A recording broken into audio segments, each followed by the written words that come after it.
이게 올해 4월 말에 평양을 방문한 해외 동포가 찍은 영상이에요. 김지선 선생님, 네. 어떻게 보셨습니까? 글쎄, 지금 대중화된 것 같진 않아요. 내려오는 사람 갔대간데 쟤 하나가 저러니까. 쟤 하나가 그건 아닌 것 같고. 아, 한 달에 딱 한 번 있었더니. 네, 그렇게 믿고 싶으신 거 아닌가요? 아니.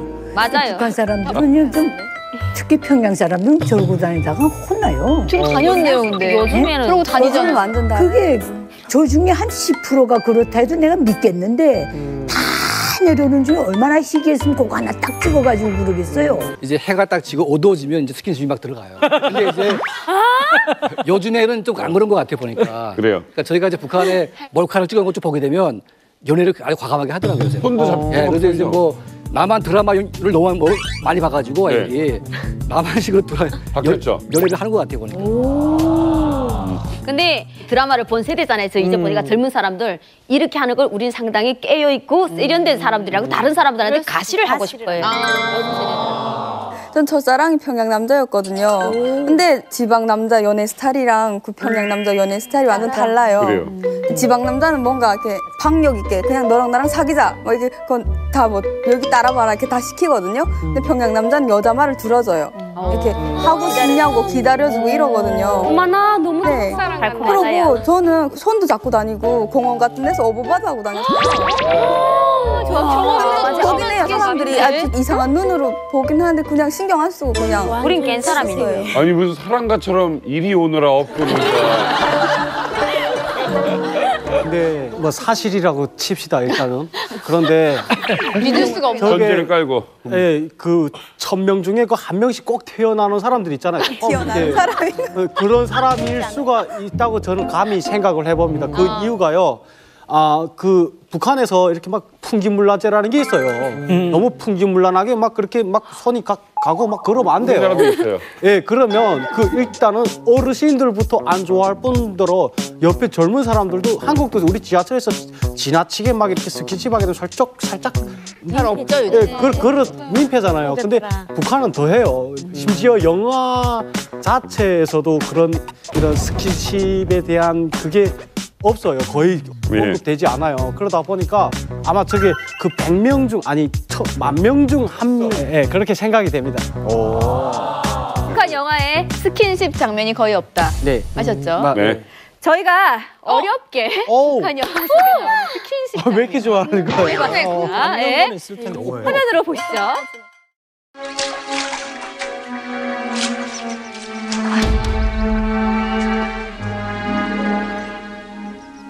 축복했어요? 웬일이야! 아 우산으로 가렸어. 자, 파격 시인입니다.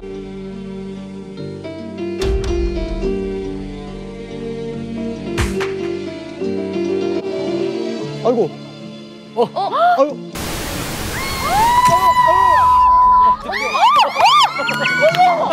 손이 어디가? 손이 어디가? 여기까지만 일단 보여드릴게요. 아니 근데 이거 보고 싶은데요. 예전에 여러분들은 그랬죠. 우산이 먼저 내려올 거라고. 근데 이제는 키스신이 있고 그다음에 우산이에요. 아 근데 왜 볼만한데 왜 딱 끊냐고. 그러니까. 네, 이게 약간 지금 저희가 봤을 때는 한국의 옛날에 70년대 영화 같은 느낌이 드는데 실제로 지금 저 영화를 북한에 있을 때 본 분이 있으세요? 봤죠. 그렇게 유명한 영화예요? 네. 두 번째 나온 영화를 봤거든요. 근데 첫 번째 나온 영화는 저거 세대가 많이 이제 그러다 보니까 저는 못 봤어요. 근데 두 번째는 봤어요. 첫 번째 영화는 신상호 감독님이 가서 만든 철길을 따라 천만리입니다. 그러니까 신상호 감독님이니까 저 영화를 과감하게. 아 그럼 저 영화가 신상호 감독님이 만드신 거예요? 네, 첫 번째 영화. 제가 저거 9살 때 봤어요. 9살 뽀뽀하는 거. 그거 봐도 돼요. 9살 뽀뽀하는 거. 북한에 19금이 없으니까. 제가 지금 저 영화 뽀뽀하는 걸 보고 놀란 게 제가 북한에 있을 때 못 봤고요. 저는 사실은 뽀뽀하는 장면은 하나원에서 처음 보고 놀랐어요. 그래서 TV 껐어요. 그리고 일주일 동안 진짜 TV를 터치 안 하고 그 후에는 뉴스만 봤어요. 아, 마음이 너무 놀래서. 아니 그렇게 너무 놀라가지고 너무 놀라가지고. 지겨워서 아니죠? 너무 놀라가지고 그리고 나가지고 나중에 보니까 재밌더라고. 그때부터 봤어요. 진짜. 저는 그 고등학교 졸업해가지고 좋아하는 여자 있었어요. 그래서 그때 당시 그 영화가 있었는데 그 북한에 그 여자를 그 나무에다 탁 세워두고 이렇게 구석에다 딱 몰고 이렇게 남자가 이렇게 그 나무를 주먹으로 치면 사랑을 좀 강요하는 장면이 있어요. 근데 저는 당시 그게 엄청 멋있더라고요. 그래서 나도 한번 간지나게 저렇게 해봐야겠다 이러고 어떡해. 그 좋아하는 여자를 산으로 끌고 갔어요. 네, 물론 거기 여자를 이렇게 벽에다 탁 나무에다 밀어붙이고 그 주먹으로 그 나무를 이렇게 딱 한두 번 때렸어요. 무서워. 딱 그러니까 여자가 전 솔직히 여자가 딱 무서워하면서 감동받고 나의 이렇게 희생으로 해서 막 감동받아서 막 그럴 줄 알았는데 여자가 눈 딱 똑바로 뜨면서 왜 이런 바보 같은 짓을 하지 이런 눈빛인 거예요. 근데 아 주먹이 아파요.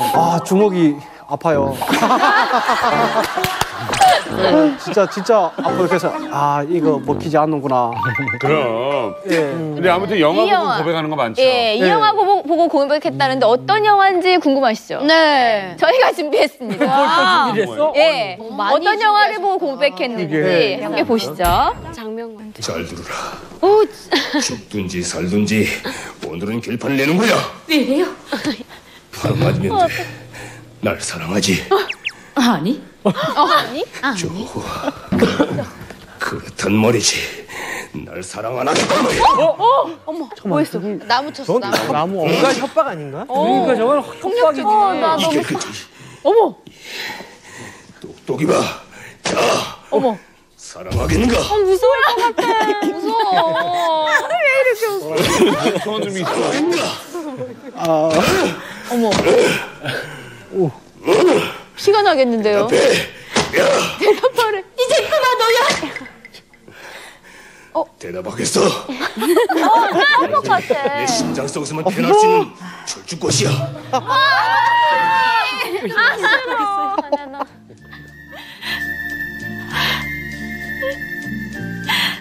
뭐야? 뭐야 이건 또.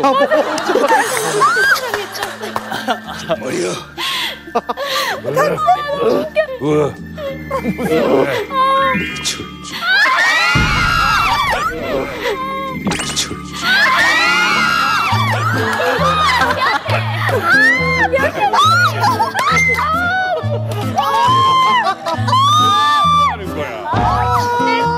요즘 세대는 좀 빨라졌다. 공감하십니까? 지금 완전 빨라요. 그냥 뭐 서로 마음이 있으면 바로 그날부터 사귀고 뭐 손잡고 제 친구는 그 전날에 사귀었는데 벌써 그 오빠랑 막 거의 뭐 그 오빠네 집도 들락날락거리고 다 속도전. 하더라고요. 속도전이에요. 완전 진짜. 리아 씨, 속도전 이해하십니까? 네. 요즘은 좀 다른 것 같아요? 네, 많이 달라졌죠. 누나가 남자친구들 진짜 쥐락펴락 했거든요. 진짜 많이 맞았어요. 동생 좀 교양시키느라고 좀 때리고 패고 하긴 했어요. 저희 어머니 때나 뭐 손잡고 가면 좀 어색해하고 이런데 저희 때는 그냥 길가에서 손잡고 가는 거는 다 그냥 자연스럽고 기본적이지. 기본적으로 하는 거고 팔 끼고 다 기본이고. 리아 씨는 첫 키스를 언제 했어요? 저는 한 20살 때. 일찍 했네요. 우리랑 저는 엄청 비슷한 거 아니에요? 한국도 그랬는데. 저는 근데 좀 되게 이렇게 좀 느끼한 편이거든요. 거의 느끼한 거예요? 더 일찍해요?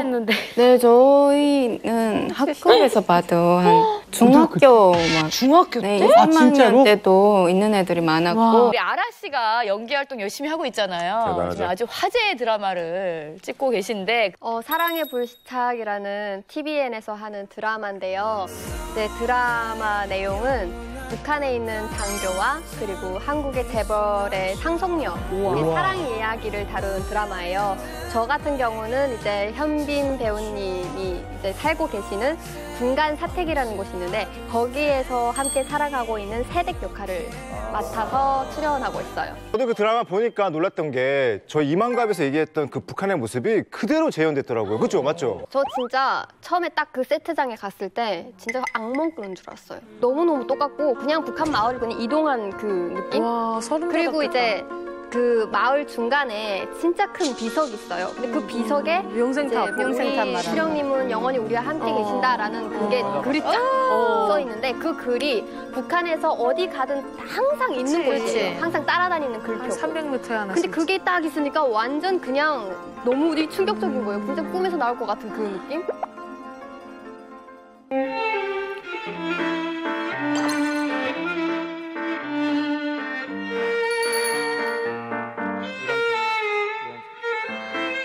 연애하는 거?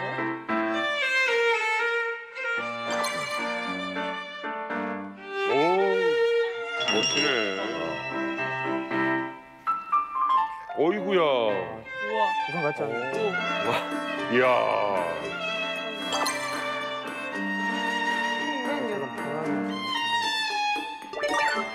발산식 좀 하는 거. 주체사상탑. 네. 아, 내가 별걸 다 하네 이제. 저런 게 있어요? 예쁘네. 여기 광화문이죠? 모르겠다 여기는. 어디서 이런 영상을? 안 보여. 라스베가스. 수도공원 대동강호. 2016 탈북 10세대가 말하는 리얼 북한 연애 신풍속도. 거기 북한이었어요? 한강인 줄 아셨어요? 저는 막 두바이인 줄 알았어요. 두바이. 그렇다. 그 정도로 화려해 보였구나. 진짜 약간 좀 다른데? 한국이래. 북한 같지 않았거든요. 저희가 북한이 어딘가요? 아 이게 그 대동강이라고 해서 평양을 끼고 도는 한강 같은 강이고요. 그다음에 저 대동강으로 유람선이에요. 근데 예전에도 있었어요.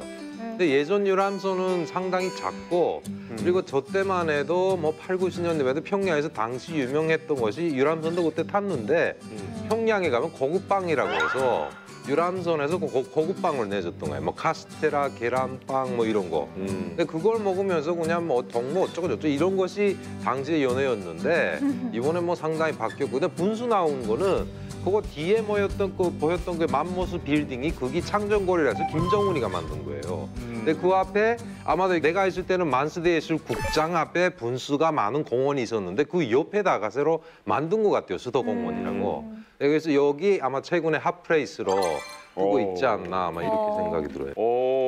그냥 속도전이에요. 그렇네. 왜냐면 이제 그 남녀가 이제 만나가지고 지금 옛날에는 막 아빠네 때랑 이제 막 숨어서 다니면 만났다고 하는데 지금은 그냥 대놓고 편하게 데이트를 해요. 뭐 맥주집에 가서 뭐 그 외국에서 들어오는 그 수입 맥주 같은 것도 마시면서 이제 그 짝태 같은 거 뜯으면서 서로 이야기도 하고 그리고 그런 거 있어요. 짝태 이렇게 뜯어가지고 이렇게 남자 여자 이렇게 끼워넣고 이렇게 먹기도 하고 이렇게 즐기긴 해요. 근데 이제 그 공공장소라든가 이제 뭐 그 버천버천 기념탑 그런 데랑 지나가면서 이렇게 그 진성동복인데다 여자를 이렇게 끌어안고 있다가 이제 그 검찰원한테 이제 들키거든요. 그러면 이것들이 여기서 뭐라는가 하고서 이제 뭐라니 막 엄청 이렇게 난리 치거든요. 그랬다가도 이제 담배 한 각 주면은 야 이런 데서 그러지 말고 저 집에 들어가 해라 이러거든요. 그래가지고 보안원들도 이렇게 눈 싹 감아줘요. 연애 신풍속도에 대해서 이야기 나눠보고 있는데요. 확실히 북한도 개방적이게 되어가고 있는 것 같습니다. 그렇다면 요즘 북한 청년들은 어떻게 어떤 데이트를 즐길지 우리 박은미 씨가 준비하셨습니다. 뭐야? 꽃제비? 나는 남자친구와 창고를 빌려서 꽃제비 데이트를 했다입니다. 꽃제비 데이트는 뭐예요? 이거 뭐야? 북한에는 모텔이 없어요. 자 여기까지 듣고 네 알겠습니다. 맞았네. 꽃제비. 부모님이 안 계시는 그 빈집이 최고의 데이트 장소예요, 커플들에게. 네. 근데 남자친구랑 데이트를 하다 보면 헤어지기가 싫어서 친구한테 전화를 했는데 네. 친구가 창고를 빌려주겠다는 거예요. 아. 친구 역시 그 데이트를 해봤던 거예요. 그래요. 네, 그래서 이제 창고에서 하룻밤을 같이 이제 그런 건 아니고 그냥 순수하게 진짜 데이트를 했어요. 그러니까 지고 싶다는 거지. 네네. 네, 근데 집 없이 일단은 길바닥에서 전전하다 보니까 이 데이트를 친구들 속에서는 야, 나 꽃제비 데이트를 했다라는 식으로 불리곤 했죠. 이야. 창고를 되게 많이 빌려줬어요. 근데 저희는 땅에 있는 게 아니고 아파트인데 아파트에도 이렇게 현관 그 옆에 들어가는데 창고가 있거든요. 거기다 음성변조 아닙니다. 김치떡을 많이 넣는데 있어요. 그러니까 거기서는 뭐 밤을 셀 수는 없는데 거기에서 일종의 둘이서 오붓한 시간을 보낼 수 있는 유일한 은밀한 공간이거든요. 그럼. 예, 창고 데이트 되게 로맨틱하네요. 너무 멋있어요. 낭만적이에요. 특별한 날 진짜? 왔습니다. 목욕탕 왔습니다. 와 대박. 오, 와. 아니 목욕탕이 뭐 특별한 거예요? 남탕 여탕 따로 있나? 네, 전 특별한 날 남자친구랑 신암구역에 있는 째폰 목욕탕에 갔어요. 근데 여기는 진짜 더 많은 커플들의 데이트 장소예요. 네, 진짜 우리나라로 치면 찜질방보다 훨씬 더 고급스러운 곳인데요. 1인 1탕이라 엄청 시설이 깔끔해요. 그리고 여기는 1인당 가격이 한 5만 원? 그러니까 쌀로 치면 10kg 안 되는 1인당 가격이고요. 그리고 목욕탕 안에는 한중칸이죠, 말하자면. 거기는 소나무 껍질로 깔려져 있어갖고 엄청 피로가 풀리게끔 만들었거든요. 소나무 똥살 많은데. 그리고 또 각자가 씻고 나와서는 2층에 레스토랑에 올라가서 맛있는 음식을 먹고. 각자 씻고 나오는 거예요? 네, 각자가 씻고. 아, 독일식 목욕탕인 줄 알았어요. 네, 10칸인데 5칸은 남탕이고 5칸은 여탕이에요. 각자 목욕하러 갈 거 뭐하러 가요? 맞아. 집에서 목욕하고 만나지? 왜냐면 그러니까 깔끔하게 둘이서 목욕 각자 하고 나와서는 2층에 레스토랑에 올라가서 맛있게 먹고 또 쇼핑도 뭐 먹거리랑 먹거리 사고 싶다면 사주고 하루를 마무리했죠. 아, 이런 게 있다는 거예요. 자, 김 선생님. 네. 어쨌든 이거 많이 바뀐 것 같아요. 바뀌었죠. 근데 좀 목욕탕도 원래 이게 우레가 보면 이게 평양에 창광원이라는 이자처럼 이게 멀티 플레이스라는 게 있어요. 이게 목욕을 하면서 이게 머리도 깎고 그다음에 이자처럼 뭐 여러 가지 다 즐기라 해서 청량리라 식당도 있고 근데 예전에 그런 공간이 생긴 다음에 악용을 하는 나쁜 언니 오빠들이 있었어요. 네. 예, 그런 게 있다가 이게 최근에는 이게 일반화됐는데 역시 보면은 그 북한의 시대적인 흐름 때문에 예전과 달리 청년들의 의식이 상당히 많이 외부 문화의 영향을 많이 받았구나 하는 걸 느끼게 되고 북한에서 연예인들끼리 키스하다가 걸리면 저희 호상 비판을 해야 한다. 그 상호 비판. 예. 자, 이게 말이 됩니까? 은하 씨? 북한은 이제 되게 보수적인 국가잖아요. 그렇다 보니까 최근에는 뭐 연애가 많이 발전을 했다고 해도 아직까지 사회에서는 대놓고 뽀뽀하거나 키스하는 게 용납이 안 돼요. 물을 흐린다고 해서. 그래서 만약에 키스를 하다가 잡히게 된다면 호상 비판을 하는데 호상 비판은 서로를 비판하는 거예요. 서로가 서로의 잘못에 대해서 앞에서 막 이렇게 비판을 하는 거예요. 연인끼리? 네, 연인끼리라도 일단은 국가의 반역을 줬잖아요. 그렇다 보니까 그렇게 비판을 하는 우리 둘이 키스를 하다가 걸렸으면 마주보고 얘가 먼저 꼬리를 쳐가지고 동무가 하지 않았네. 동무가 먼저 하지 않았네. 이 아가 나는 전혀 마음이 없었는데 이렇게 욕하는 거야. 네, 그럼 또 상대방이 또 비판하는 거예요. 이 동무가 나는 싫다고 하는데 억지로 끌고 왔습니다. 냄새가 안 좋았습니다. 그래서 이 동무랑 헤어지겠습니다 이런 거 해야 되는 거예요? 야, 이거는 이별할 수밖에 없잖아요. 이렇게. 근데 그런 공간들을 많은 사람들 앞에 하는 거예요? 아니면은 그냥 걸린 장소에서? 이게 어떤 게 있냐면 이제 그 딱 하다가 걸렸잖아요. 그러면 일단 조용하게 들고 그 청년동맹에 들어가요. 들고. 그래서 오늘의 너네 잘못한 일이 뭐냐? 써라 이렇게 이제 그 비판서를 써요. 그래서 이제 쓰다 이제 뭐 하도 쓸 게 없잖아요. 그러면 그 키스앤 동기를 물어봐요. 근데 이 청년동맹 지도원이가 그 키스앤 동기를 보면은 둘이 자기는 아내도 이제 그 들으면 되게 이제 그 기분이 되게 묘하거든요. 재밌거든. 그래가지고 한번 어떻게 하니까 키스를 어떻게 했는지 물어봐요. 그러면 오빠가 무슨 먼저 와서 뭐 입술을 뭐 깨물고 이렇게 하면 나 이렇게 했다. 야, 니 왜야 입술을 깨무니까. 그럼 오빠는 상대방 남자도 어떻게 했다 그러면 어째 그거 했네. 뭘 보고 했네. 그 다음부터 이제 그 한국 드라마로 이제 그 저장되거든요. 그러면서 이 대한민국이 아니라 그 자본주의 그 물을 많이 흐리기 때문에 공공장소에서는 가리면서 해라. 들키지만 않으면 돼요.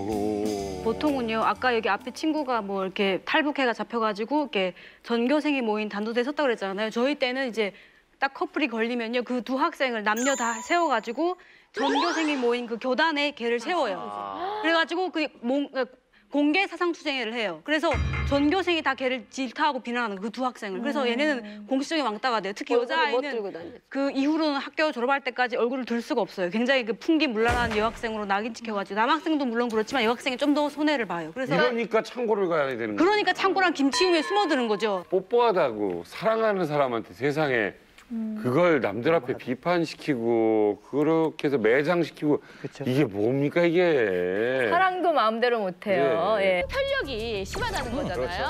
소문이 있었죠. 예, 끊임없는 추문과 스캔들이 굉장히 많았습니다. 김 부자의 사람들 먼저 그들의 주변에 있었던 여자들에 대해서 이야기 나눠보겠습니다.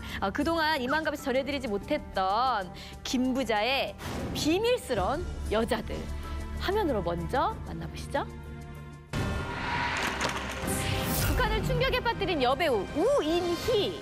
우인희에 대해서 우리 박정욱 씨 혹시 들어봤습니까? 네, 많이 들어봤습니다. 우인희 그 영화 배우가 있는 그 영화가 가장 유명한 게 그 목란꽃 1부부터 3부, 그다음에 적후의 진달래. 거기 영화에서 가장 유명한 그때 그 목란꽃에서 거기 3부에서 그 피아노를 치는 장면이 있었어요. 근데 나 아직도 기억나는 게 얼마나 예뻤는지. 그 진짜 지금 현재도 북한에 그렇게 아름다운 연예인은 없어요. 여자. 아 진짜 그 정도예요? 예, 진짜 그. 박은혜 씨보다 아름다워요? 아니에요. 아니 박은혜 씨가 영혼 없었다. 니네 너무한다. 진짜 영혼 없었어요. 신은아 씨는 우인희 들어봤어요? 저는 들어도 보고 영화도 봤었거든요. 근데 저희 어머니 말로는 우인이랑 그 한국의 배우 중에 고현정 씨 있잖아요. 네네. 되게 많이 닮았다. 정말 북한에 그런 말이 있거든요. 미인의 운명은 비구하다라는 말이 있는데 우인이를 놓고 하는 말이다라는 말이 나왔었거든요. 근데 이런 말이 나오게 된 이유는 우인이라는 분이 정말 당대 최고의 유망주였고 정말 최고의 미인이었는데 사형당하게 된 거예요. 사형당하게 된 거예요. 사형당했어요? 네. 그렇게 이쁜 사람이? 그래가지고 좀 배우가? 북한 당대 최고의 여배우 우인희. 왜 사형도 또 공개 처형을 당했다고 하는데요. 그 이유에 대해서 우리 이만갑 고운 여성 유현주 씨가 알려주시겠습니다. 북한 최고의 미녀 배우 우인희. 과연 그녀는 누구일까요? 이만갑 고운 여성 유현주가 포인트만 쏙쏙 뽑아 알려드립니다. 1970년대 북한 최고의 여배우였던 우인희. 그녀는 사이 추종을 불허하는 아름다운 외모로 김정일 눈에 들어 공문 배우 칭호까지 받았는데요. 하지만 미인 박명희라는 옛말처럼 그녀의 찬란한 삶은 짧게 끝나고 맙니다.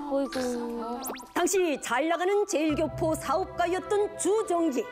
그는 우인희의 미모와 연기에 홀딱 반했지만 그녀에게는 이미 남편과 자식들이 있었습니다.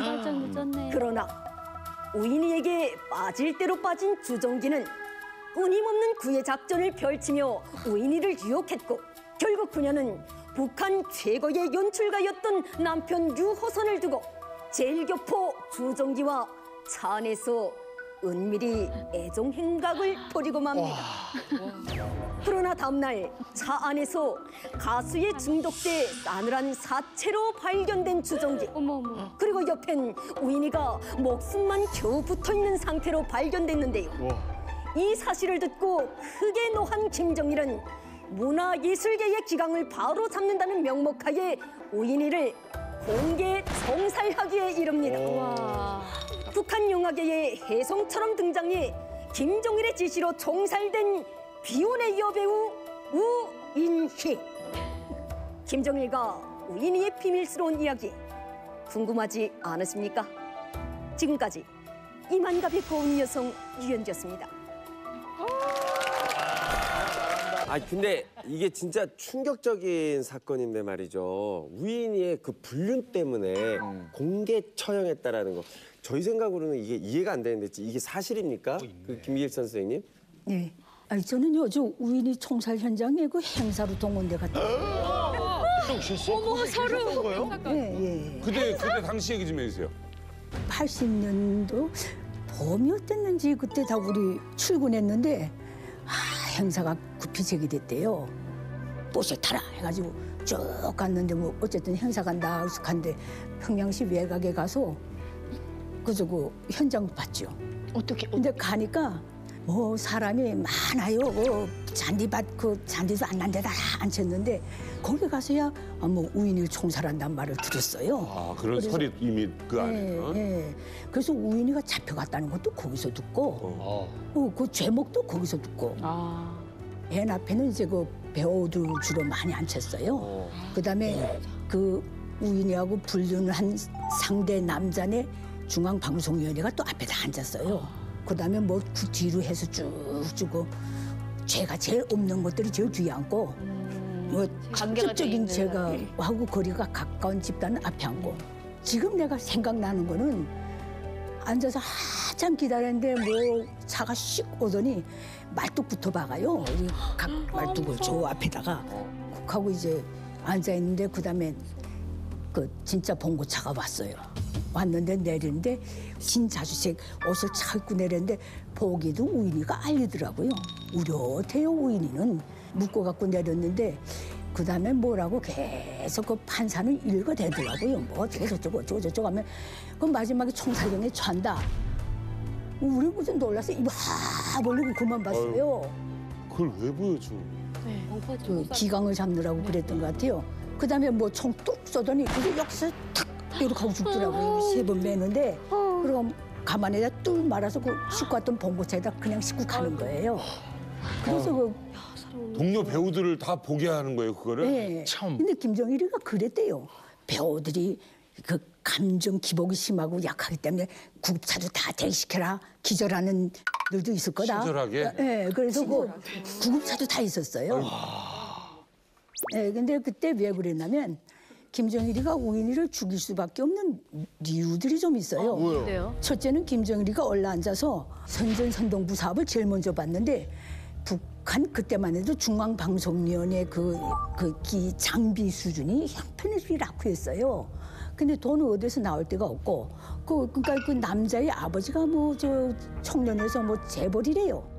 거기서 돈이 들어오고 해서 그 장비를 하나하나 개선해 나갈 때예요. 아, 조총련 쪽에서. 네, 조총련 쪽에서 소위 중앙방송위원회를 현대화한다고 엄청 떠들었어요 그때.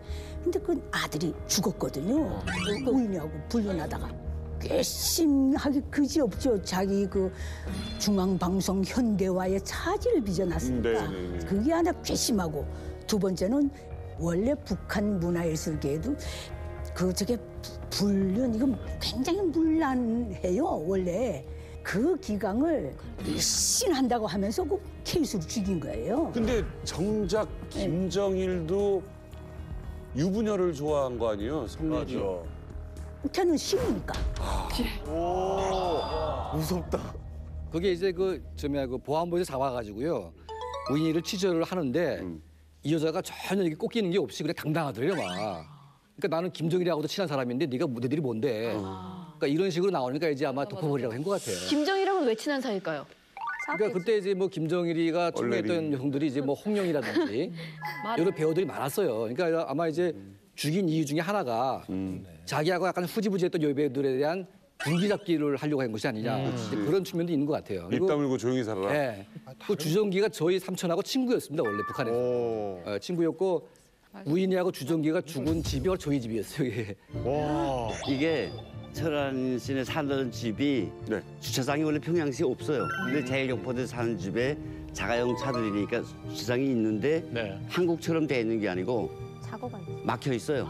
사방에. 문 닫아버리면 틈이 거의 없어요. 그러니까 시동 걸어놓고 소위 차 안에서 뭘 했으니까 가스가 다시 들어간 거죠. 역류해가지고. 그래서 번이는 주정기는 죽고 그리고 우인이는 거의 죽어가는 거를 김정일이가 무조건 살려라. 무조건 살려서 지금 김일 선생님 말씀하신 것처럼 사형장에 내려놔라. 아니 그 잔인했죠. 기껏 살려놔서 다시 죽여라네요. 네, 그러니까 그 사용할 때 그 우인이 남편인 그 유호선이라고 유명 작가가 있었고 그 우인이의 그 딸을 앞에 세워놓고 쏴주겠다고. 엄마 보게. 딸이 무슨 잘못이 뭐야? 대박이다 진짜. 아니 저는 이해가 안 가는 게 이게 그 예술계가 이제 질서를 잡고자 하는 그 우인희를 총영을 하는데 그 예술가에서 그렇게 좋은 또 유명한 인재를 이제 이런 거에 대해 그렇게 아깝지 않습니까? 우인이가 참가했던 영화 자체를 처음에는 기술도 없으면서 몬타주에서 얼굴만 싹 다른 배우를 갖다가 붙여넣기도 하고 했다가 그것도 안 되니까 북한에서 유명한 뭐 한자이단원의 운명이라든가 뭔가 유명한 그런 영화가 있는데요. 다른 배우를 갖다 끌어다가 리메이크해서 다시 만들어서 했어요. 싹 다 없앴어요, 싹 다. 사실. 예쁘네. 아이돌 같아. 진짜 북한이에요? 네, 북한이에요. 다 예쁘다. 체육하는 사람은 내가 좋아합니다. 축구하는 사람들이 되게 난 멋있다.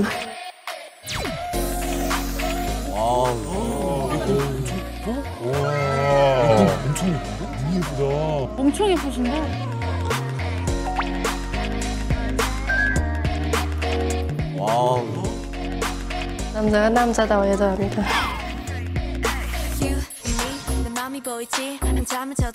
정열적인 용서도 시원시원한 용서습니다.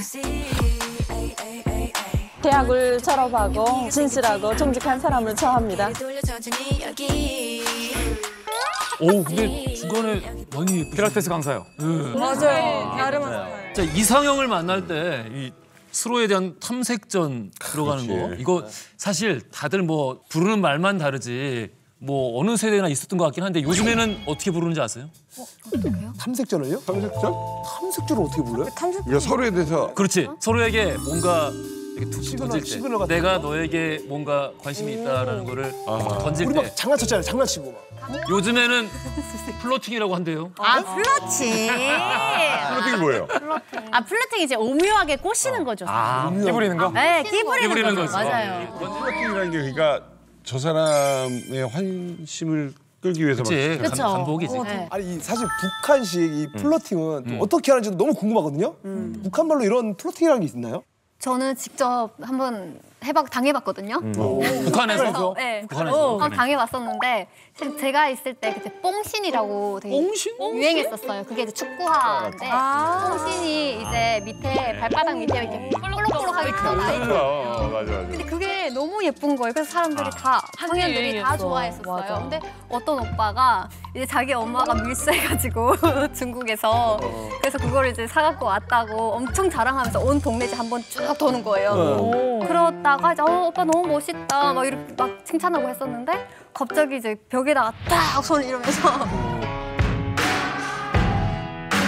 니 내과 반쭈 꼬무쭈 잘 안 하겠니 이러는 거예요. 니 내과 반쭈 꼬무쭈 잘 안 하겠니 이러는 거예요. 반쭈 꼬무쭈 잘 안 하겠니 이러는 거예요.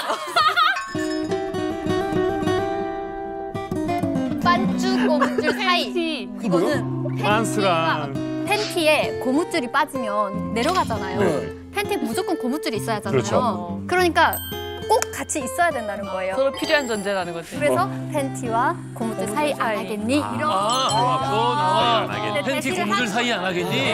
이거 진짜 사이 뭐 이런 얘기. 근데 이게 그 남자가 적어놔야겠네 이건. 아라 씨를 재밌게 해주려고 그 말을 만든 거야 아니면 원래 쓰는 말이야? 원래 있는 말이에요. 원래 쓰는 말이야. 그래서 우리 아무도 못 듣고 여기는 다 오신 거구나. 팬티와 고무줄 사이, 뭐 사이가 때 사이, 뭐 맞아 사이가 때 사이가 때 사이 사이가 때 사이 살과 때 사이? 살과 때 사이? 사이랑 때는 밀어버려야 되잖아요. 그러니까. 이별 아니에요? 그거는 왜 안 맞네? 추워서 안 맞네. 안 맞네. 때가 없어야 되는 건데. 그게 동의어인가요? 살이랑 때 사이랑 반쭈 고무줄이 동의어인가요?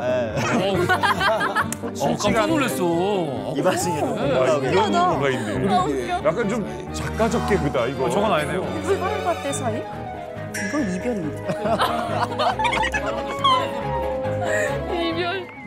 어떻게 보면 이 보수적인 사회에서 이제 살아가는 이제 북한 MZ 세대들 그 MZ 세대들은 어떻게 좀 남녀 사이에 좀 스킨십은 좀 어떤지도 좀 궁금해요. 스킨십을 해? 진도를 어떻게 하죠. 근데 제가 한국에서 진짜 충격받았어요. 막 길거리 다니고 남자가 여자 허리 끌어안고 막 맞아.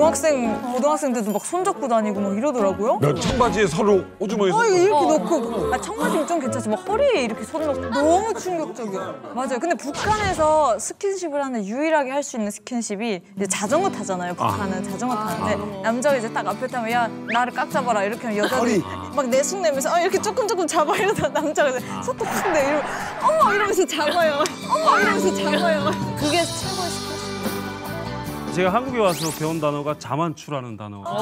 자만추. 자연스러운 만남. 자연스러운 만남. 근데 이게 또 배우면 의미가 또 바뀌어요. 자고 만나고 시작한다. 자고 만나고 추구한다. 원래 자만추가 그거 아니에요? 자연스러운 만남 추구. 원래는 자연스러운 만남 추구의 줄임말이었는데요. 그래. 요즘 MZ가 이제 좀 바꿨어요. 자고 만남을 추구한다. 근데 보통적인 북한의 연애는 사실 우리는 뭐 단계라는 게 있더라고요. 한국에 오니까 손잡고 뭐 간단한 스킨십, 뽀뽀, 키스, 그다음에 잠자리 뭐 이렇게 단계들이라는 게 있는데 북한은 사실 키스라는 게 그렇게 대중적인 어떤 스킨십이 아니에요. 그래서 손을 잡는 게 뭐 각각 다르겠지만 일주일 한 달 안에 손을 잡고 그리고 이제 모르면 무식하다고 바로 이제 잠자리를. 그래요? 근데 유성이의 말이 되게 공감이 되는 게요. 저는 탈북하고 나서야 키스란 게 있구나라는 걸 알게 되거든요. 그러니까 저는 진짜 뽀뽀 그냥 어린애한테 그냥 이 정도지. 정말. 북한에서 저는 진짜 그 스킨십이란 자체가 없었던 걸 기억하고 있어요. 근데 북한에서는 대체 어디서 연애를 해요? 북한은 사실 뭐 더 많을 수도 있어요. 일단 다 모든 사람들이 짱 박힐 때가 많아서? 그렇죠. 아니면 오케이. 왜냐하면 이제 다들 직업이 있다 보니까 공장 기업소 출근을 다 하는데 공장 기업소의 98%가 다 멈춰서 있어요. 그러니까 들어가 있을 때도 많고 기계가 안 돌아가요? 기계가 안 돌아가고 다 서 있고 전기가 없으니까. 전기도 안 들어와서 또 어머 침칙하고 이러니까 다 들어가고 돈 안 받는 무인텔이라고 보시면 돼요. 근데 테마 있는 네. 테마 공장 무인텔 이런 거보다 테마 공장텔. 자 오늘은 종이 공장으로 모시겠습니다. 근데 공짜잖아요. 공짜예요. 공짜지. 나이스. 공장이라서 울림이 또 좋아요. 공장이라서 울림이 또 좋아요. 에코가 시스템이 돼 있어요. 형님 이만감 많이 달라졌네요. 제가 전에 나와서 강의할 때랑 너무 많이 달라가지고 아 이거 이만감 어디가 형님 제가 정말 잘못 나온 것 같습니다. 요걸 또 돈벌이계로 삼는 애들이 있어요. 네? 북한에서 교무하다 온 애들 얘기 들어보면 모란봉에 그렇게 남녀가 많이 올라가는 거예요. 그러겠지. 근데 이제 얘네가 순찰 가는 거야, 야간 순찰. 부디 안 가도 되는데 지킬 곳도 없는 산에 올라가는 거야. 딱 가다가 보고 이제 저 벤치에 긴 벤치에 남녀가 이렇게 쫙 앉아 있으면 분위기 좋으면 뭐 하는 거예요? 그러면 남자들이 밑에서 드시게 막 올라오고 막 그런데 빨리 가라고. 그러니까 삥을 뜯는 거네. 아니 데이트를 해. 예를 들어서 두만강변에서 손을 잡고 데이트하는 것도 되는 거죠? 아침이나 점심 같은데 선을 잡고 저녁에 갈 때 이렇게 허리 감고 이런 애들 되게 많고 저 같은 경우는 약간 중구역 같은 데 가면 좀 이렇게 상류층의 젊은 자식들은 한국 사람을 워낙 많이 봤으니까 막 구석구석에서 막 키스도 하고 난리도 아니에요. 네, 그러다가 막 자빠지고 막 부르고 막 이래요 거리에서. 왜냐면 중구역 같은 데 이렇게 잔디밭이 잘 돼 있어요. 폭신폭신하거든요. 그런 데서 키스하고 막 쓰러지고 막 이런 한때 그런 거 통제를 해서 엄청 심각하게 했었어요. 북한에서도 이런 불륜이 있나요? 북한은 좀 엄하니까 없지 않나? 많지. 엄청나게 많죠. 제가 빠졌습니다. 연애도 함부로 못하잖아요. 길에서 손도 못 잡고. 근데 불륜이 가능해요? 불륜이 연애보다 더 많지. 더 많다고? 그러니까 이게 예전부터 불륜은 항상 있었어요. 항상 맞아. 있었는데 불륜도 요즘에 유행을 타요. 맞아. 맞아, 유행 타. 누군가가 이렇게 남편이 바람을 피던 아내가 바람을 피다 하게 되면 상대방은 참고 살 수밖에 없어요. 이혼이 안 되고 하니까. 그러니까 상대방이 바람을 피잖아요. 맞바람 피는 거야. 아주 쿨해졌어요. 엄청 거기에서 개방이 돼 있어요. 그래서 북한은 그런 거에 대해서 완전히 개방이 돼 있는데 우리 한국 사람들은 잘못 알고 계시더라고요. 북한은 상당히 그 면에서는 보수적이고. 아니야. 하지 말라면 또 해. 그 북한의 장성택 부장과 인민배우 홍영에 대한 스캔들을 이야기해드리겠습니다. 대단하다. 근데 당시 장성택이란 사람은 김경희와의 결혼을 한 사이였잖아요. 당연하죠. 근데 90년대에 어떤 소리가 돌았는가 하면 부인하고 관계가 안 좋아서 장 부장대로 그 바람 피우고 또 김경희는 김경희대로 또 자기 그 사생활이 있었고.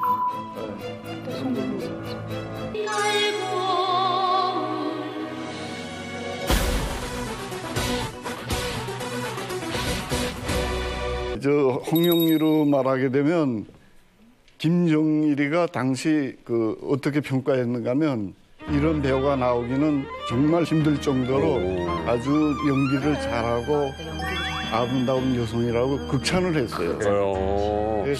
김정일이 친필 교시도 받고 그래서 홍룡이라고 하게 되면 감히 누가 그 건들 생각을 못할 그럴 정도로 대단한 여자였습니다. 우리 모든 북한 얘기는 다 우리 최정호 선생님한테 여쭤봐야 돼요. 우리 지식인 최정호 선생님 어떤 분입니까? 최정호 선생님. 저 홍영일 말하면 우선 첫째 인물이 진짜 그 잘생겼습니다. 이쁘고. 이쁘게 생겼습니다. 잘 다듬어졌어. 네, 그러다 보니까 북한의 성인이라고 생각된 사람들은 홍영일 모르는 사람들이 없습니다. 그렇죠. 그 시대에는 거의 북한판 김태희. 맞아요. 맞지. 그냥 미녀의 기준. 다들 너무나 예쁘다고 막 이렇게 하시잖아요. 근데 그렇게 예쁜 여배우가 어떻게 그렇게 고위층의 장성택이라는 그 사람과 뭐 그런 러브스토리가 생겼는지 뭐 특별한 어떠한 영화 같은 막 그런 러브스토리가 있었을까요? 예, 당시 그 장성태로 하게 되면 3대 혁명 서조 및 청년사업부장이라는 중앙당 직책이 있었어요. 3대 혁명 서조 및 청년사업부장은 중앙사로총을 통제하고 그런 기능까지 다 가지고 있었습니다. 그래가지고 중앙사로총 당시 그 위원장이던 최룡해가 장성택한테 충성을 다했습니다. 그래서 파티 같은 걸 조직하면 어떻게 하는가 하면 최룡해는 직접 안 나서요. 최룡의 밑에 애들이 그러니까 조직비서라든가 거기에 중앙사로총 은별무역회사 회장이라든가 또한 중앙사로총 속도전 달격대 대장 이런 애들이 이 1차 그 파티 행사가 끝나게 되면 청년호텔 12층의 스위트룸인데 장성택이가 거의 집처럼 거주하던 방이에요. 거기에 거주하면서 그 최룡의 똘마이들이 자리를 펴요. 어떤 식으로 펴는가 하면 거기 여자들 배석해가지고 자리를 앉지요. 기쁨자들. 앉는데 거기에는 중앙사로총 선전대 아가씨들도 있고 인민배우, 공배우 뭐 등등의 여러 여성들이 같이 앉아서 당시 그 냉장고에서 그 코냑, 위스키, 비 맥주까지 안주, 소세지, 뭐 땅콩 다 있어요. 그래가지고 심지어는 뭐 옷뺏기기를 한다든가, 옷뺏기기를 한다든가, 독한 술을 지는 놈이 한 잔씩 더 먹게 한다. 이런 식으로 파티를 하다가 저 옆에 앉은 아가씨들 데리고 빠져요. 살살 빠지고 마지막에 남는 게 홍영희 배우가 남지요. 근데 같은 이제 배우로서 사실 저는 좀 얘기를 듣는데 마음이 너무 짠하고 좀 안타깝기도 하거든요. 왜 그렇게 예쁜 미녀 배우가 꼭 그런 선택을 해야 됐을까요? 그 사회 그 흐름이 어떻게 됐는가 하면 북한 말로 이런 말도 있어요. 간부들이 입당했나? 맞아. 대학 가야지. 맞아. 예? 이게 말이 유행이 됐는데 그게 무슨 뜻인가 하면 입당도 시켜줄 수 있다. 대학도 보낼 수 있다. 그러니까 인생을 바꿔준다 이거지. 그거를 이용해서. 자기 또 발전하면서 대학도 가는 게 그 소망이기 때문에 뿌리치질 못합니다. 간부들한테. 궁금한 게 장성택 정도가 호텔 그 방을 사용하면 거기에는 뭐 그런 뭐 도청 장치나 이런 거는 빼나요? 원래는 북한의 호텔은 모든 어디 호텔이나 도청 장치가 다 돼 있어요. 근데 장부장 방은 도청을 못합니다. 그럼 그 호텔방에서 계속 홍영희를 만난 거예요? 거기서 한 2, 3년 동안 좋아했죠. 2, 3년이나. 제가 보건대는 당시 그 여자 영화배우 뭐 홍영희뿐이 아니에요. 송년옥이라는 여자도 장부장하고 관계가 있었는데 그 여자보다도 홍영희를 더 예뻐했어요. 그래서 아마 한 92년도부터 시작해서 94년도 말까지 한 2, 3년 동안 장부장하고 관계가 오래 지속됐습니다. 근데 바로 누나리 천리 간다고 자꾸 호텔에 드나들고 뭐 차에 타고 다니고 하니까 그게 말이 좀 돌았습니다. 그런 말 장부장이 그 홍영희를 좋아한다. 근데 쉬쉬 그걸 공개적으로 난 못하고 뒤에서 쉬쉬하는 소리들이 돌았댔습니다. 그래서 두 사람은 나중에 어떻게 됐나요? 결론은 홍영희하고 장부장 사이에서 소리 난 게 아니고 중앙사로총 황색바람이라는 그 사건이 있었습니다. 그 황색바람이라고 하게 되면 그 남한의 날라리 무슨 이런 바람이다 해가지고 황색 바람이라는 그런 소리였는데 그 중앙사료청 당시 그 최령회를 비롯한 모든 간부들이 장성택이라는 그 백을 믿고 엄청 갈겨서 평양시내 소문났습니다. 그래가지고 당시에 그 실례를 들자면 그 교통지대가 차를 하나 잡았는데 음주에 만취가 돼서 안에는 여자 남자가 타가지고 단속을 했는데 그도 연락하고 하니까 전화 한 통에 그저 다 풀어주고 그래가지고 그 중앙사청 그 간부들이 물러난 행위가 평양시내 아주 소문이 아주 나쁘게 돌았습니다. 그 바람에 아마 보위부에 찍혀가지고 김정일에까지 보호돼가지고 그때 황색 바람이라고 간첩을 해가지고 9명이 다 총살당하고 총살당했다고요? 총살당하고 무조건 총살. 빠진 건 누군가면 장부장은 직접 개입을 안 했기 때문에 장부장은 아무 피해를 안 받고 김정일이가 지금 아까운 배우니까 여자들은 건들지 마라 해가지고 여자들 그 중앙사료청 선전대 아이들도 하나도 안 다쳤어. 딱 남자들만 조직비서, 조직부부장 주변 사람들만 9명 총살당했죠. 이렇게 해가지고 그 황색바람 사건을 계기로 해가지고 중앙사료청 검열 받으면서 그러면서 그 자연스럽게 깨졌죠. 아니 고위급 간부들의 어쨌든 사생활 얘기를 들으니까 좀 씁쓸해지는 것 같기도 한데 근데 이들도 처벌을 어쨌든 받을 거 아니에요. 그냥 끝까지 이렇게 그러면 안전하게 끝나는 건가요? 그러니까 북한 사회가 원래 김일성 시대에는 그 여자들하고 이 부하 사건을 엄중한 그걸 봐가지고 무조건 해임, 철직, 감옥, 영원히 매장시키고 막 엄했다고 이렇게. 근데 김정일 시대 들어서면서 김정일이가 직접 한 그 지시가 있어요. 간부 사업하고 여성 문제는 딸로 보라. 거기 겹치지 말고. 그래서 거의 그때부터는 여자 문제는 경찰 이런 데서 취급을 안 했습니다. 저기더라도 여자 문제는 덮어놓고 그런데 김정일 자체가 여성 관계가 물러나니까 아마 제일 물러난 게 아니라 당시 북한이 제가 있을 때 북한이 총 문제는 제일 개방됐을 때라고 생각됩니다.